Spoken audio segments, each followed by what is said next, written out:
Hello friends, welcome to my YouTube channel. Today we are going to discuss about the types of majorities in Indian Parliament. There are various types of majorities in Indian Parliament: simple majority, absolute majority, effective majority, special majority, and last special majority with ratification by states. First type of majority is simple majority. Simple majority refers to the more than half of the present and voting members. जैसे कि example लेते हैं कि लोकसभा की total strength है 543 और उसमें से जब संसद का सत्र चल रहा है तो वहाँ पर उपस्थित और मतदान करने वाले सदस्य केवल 200 हैं, तो इनका साधारण बहुमत 101 हो जाएगा। और इस प्रकार के बहुमत की आवश्यकता पड़ती है किसी भी साधारण विधेयक को पास करने के लिए या मनी बिल को पास करने के लिए, वोट ऑफ कॉन्फिडेंस मोशन या thanks motion for president's address. आप लोग एक क्वेश्चन का आंसर कमेंट बॉक्स में करेंगे कि किस कॉन्स्टिट्यूशनल अमेंडमेंट एक्ट के थ्रू लोकसभा की स्ट्रेंथ 545 से रिडक्ट करके 543 कर दी गई है। Second type is absolute majority. Absolute majority means 15% of the total strength of the house. Example, total strength of the house is 543, then we divide by 2. After dividing we get 272 will be absolute majority. This type of majority is not required for passing any bill in Indian Parliament. किसी भी party को अगर अपनी सरकार बनानी है तो उसके लिए उसके पास एब्सोल्यूट मेजॉरिटी होनी चाहिए,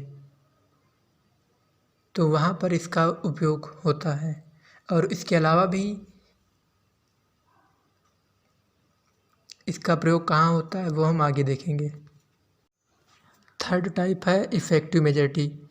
effective majority means more than 15% of the effective strength. मतलब effective strength is equal to total strength minus vacations.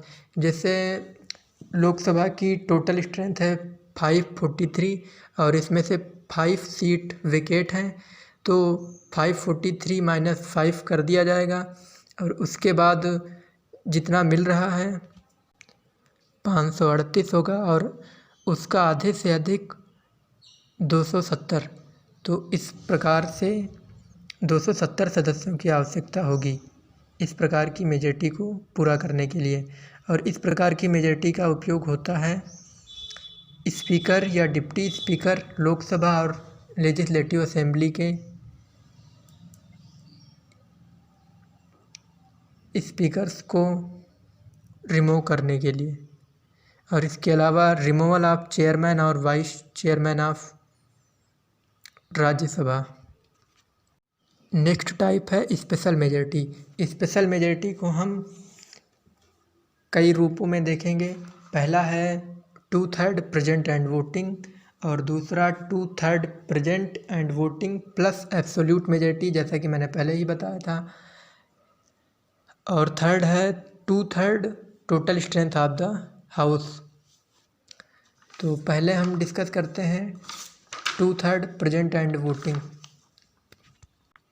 इस प्रकार के बहुमत का उपयोग आर्टिकल 249 और आर्टिकल 312 में यूज किया जाता है. आर्टिकल 249 में ये कहा गया है कि संसद राज्य सूची के विषयों पर भी कानून बना सकती है जब वो कानून राष्ट्रहित के लिए हो, और 312 में ऑल इंडिया सर्विसेज के लिए कहा गया है. तो इस प्रकार इन दो अनुच्छेदों में 2/3 प्रेजेंट और वोटिंग टाइप की मेजॉरिटी की आवश्यकता होती है. स्पेशल मेजॉरिटी का सेकेंड टाइप है 2/3 majority present and voting plus absolute majority. तो जैसे यहाँ पर हम पहले समझेंगे कि प्रेजेंट एंड वोटिंग मेंबर्स हैं 200 और इनका 2/3 है 133 और जो कि एब्सोल्यूट मेजॉरिटी से कम है। तो यहाँ पर एब्सोल्यूट मेजॉरिटी जो कि 543/2 इज इक्वल टू 272। इसलिए यहाँ पर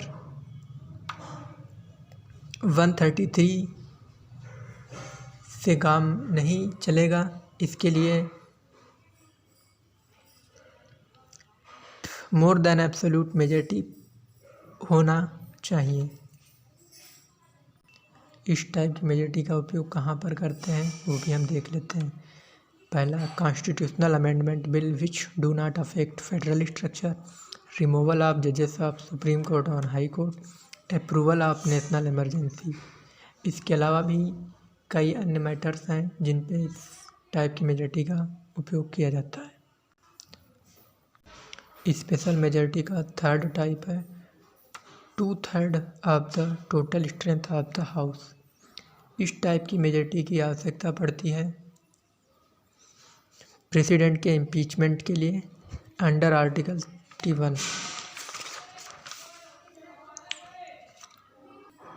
इन सभी प्रकार की मेजॉरिटीज़ के अलावा अगर कोई भी संवैधानिक संशोधन बिल फेडरल स्ट्रक्चर को अफेक्ट करता है तो उस बिल को पास करने के लिए 2/3 majority present and voting parliament की plus half of the states legislative assemblies ratification will be must.